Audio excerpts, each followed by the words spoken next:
नमस्कार दोस्तों, हमारी आज की कहानी का नाम है अपमान। मेरे पापा मेरा वो गुरूर हैं जो आप तो क्या कोई भी नहीं तोड़ सकता। उन्होंने अपनी ज़िंदगी में ढेर सारा पैसा नहीं कमाया, लेकिन मान सम्मान बहुत कमाया। जो इंसान ज़िंदगी भर सर उठाकर चला है, उन्हें मैं अपनी वजह से आपके सामने सर झुकाने नहीं दूंगी। मेरे पापा बगैर किसी गलती के आप लोगों से माफ़ी मांगने नहीं आएंगे, फिर भले ही आपको रिश्ता चलाना हो या ना चलाना हो। चांदनी ने दो टूक शब्दों में अपने ससुराल वालों के सामने अपना फैसला सुना दिया। ओह, तो तुम अपने बाप के लिए हमसे जबान लड़ाओगी? दमयंती देवी जी दांत पीसते हुए बोली। बाप नहीं पापा, सम्मान से नाम लीजिए। बेटी के पिता हैं तो क्या इज्जत उतार कर रख देंगी? मत भूलिए आपके यहाँ भी बेटी है, और कल को आप भी जब उन्हें ब्याहने जाएंगी तब लड़की वाले ही कहलाएंगी। और जब आपका अपमान होगा तब आपको समझ आएगा कि आपने जो किया है वो आपको सूद समेत वापस मिल रहा है। हम लोग तुम्हारे पिता की तरह भिखमंगे नहीं हैं जो बेटी की शादी तक ढंग से नहीं कर पाए। जब हम अपनी बेटी की शादी करेंगे तो दुनिया देखती रह जाएगी। उन्होंने तो अपनी हैसियत भर बहुत अच्छे इंतजाम किए थे।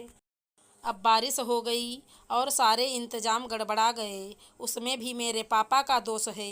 कौन सा पिता चाहेगा कि बेटी की शादी में कुछ गड़बड़ हो और उसे ज़िंदगी भर सुनना पड़े? बेटी की शादी का अरमान हर पिता को होता है। हमने तो खाना चखा भी नहीं। सारे रिश्तेदार कह रहे थे कि सारा खाना खराब हो गया था, बदबू आ रही थी, किसी ने खाया ही नहीं, सब खाना फेंक दिया। कितनी बेइज्जती हुई हमारी। इससे अच्छा तो हम बारात लेकर ही नहीं जाते। आपने सिर्फ अपने रिश्तेदारों की बातें सुनी जो हमेशा से आपसे जलते थे, इसलिए उन्होंने शादी में हर चीज़ में नुक्ताचीनी निकाली। यहाँ तक कि मुझे भी नहीं छोड़ा। जी भरकर आपको भड़काया और आप उनकी बातों में आकर अपनी ही बहू और उसके मायके पक्ष का अपमान किए जा रही हैं। आप खुद ही सोचिए कि भरे जाड़े में जनवरी के महीने में कहीं खाना खराब होगा, बदबू देगा। हाँ, आपके रिश्तेदारों ने खाना फेंककर मेरे पिता का अपमान जरूर किया। एक पिता अपनी ज़िंदगी भर की कमाई लगा देता है बेटी की शादी में, लेकिन लड़के वालों के लिए उसकी कोई कद्र नहीं। कहते हुए चांदनी भावुक हो गई। दरअसल चांदनी की शादी वाले दिन जोरदार बारिश हो गई। उसके पिता ने सारी व्यवस्थाएं बहुत अच्छी की थी, लेकिन बारिश ने सब ध्वस्त कर दिया। रिश्तेदार तो कमियां निकालने के लिए बैठे ही रहते हैं। उस समय किसी ने बात को संभाला नहीं, बल्कि हर कोई ससुर जी और सासू माँ को भड़काने में लगा रहा, और हर रिश्तेदार ने चांदनी के पिता की बेइज्जती की। वो बेचारे बेटी के लिए चुपचाप सर झुकाए, हाथ जोड़े सबकी अपमानजनक बातें सुनते रहे कि अगर वो इस समय कुछ बोल दिए तो जिंदगी भर उनकी बेटी को सुनना पड़ेगा। बात वहीं ख़त्म नहीं हुई।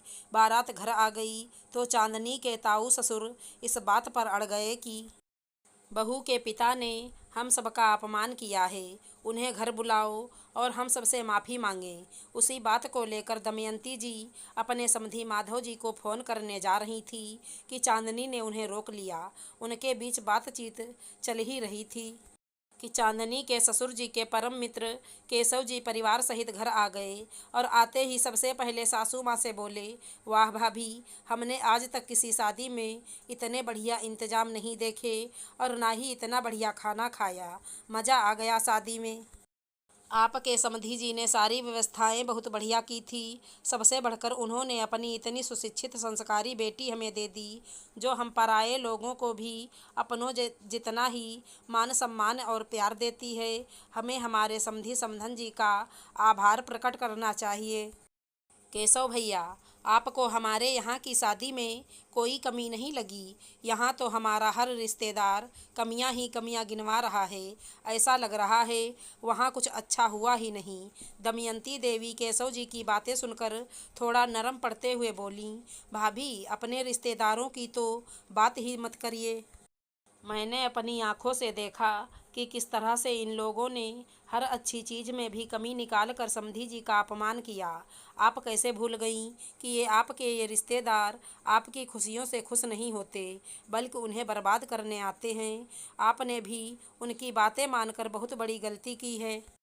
आपने भी सुना होगा, कानों सुनी बात पर नहीं, आंखों देखी बात पर विश्वास करो। केशव जी की बातें सुनकर चांदनी को बहुत अच्छा लगा कि चलो किसी इंसान को तो उसकी पिता में कुछ अच्छाई दिखाई दी, वरना तो यहाँ लोगों ने उनकी बुराई करने का ही ठेका ले लिया था। उसके ससुराल वाले भी अपनी बातों पर शर्मिंदा हुए और उससे बोले, अब तुम्हारे पिता यहाँ माफ़ी मांगने नहीं आएंगे, बल्कि हम लोग उनके घर चलेंगे माफ़ी मांगने। केशव चाचा, आप भी हमारे साथ सपरिवार चलिएगा। आज आपने एक पिता की मान मर्यादा की रक्षा की है। आज से आप मेरे लिए इस घर के हर रिश्ते से ऊपर हैं। जिन्होंने सच का साथ दिया, घर के बाकी रिश्तेदारों की तरह माँ से झूठ नहीं बोला। चांदनी ने केशव जी से हाथ जोड़कर विनती की, अरे बेटा, हम तो तैयार ही बैठे हैं। आखिर एक बार फिर से अपने समधी जी की बेमिसाल मेहमान नवाजी का आनंद उठाना है। केशव जी हंसते हुए बोले, चांदनी ने आज अपने पिता के अपमान के खिलाफ आवाज़ उठाकर बहुत अच्छा किया, वरना ससुराल वाले जिंदगी भर उसके पिता का अपमान करते रहते। आशा करती हूँ हमारी कहानी अच्छी लगी होगी। धन्यवाद दोस्तों।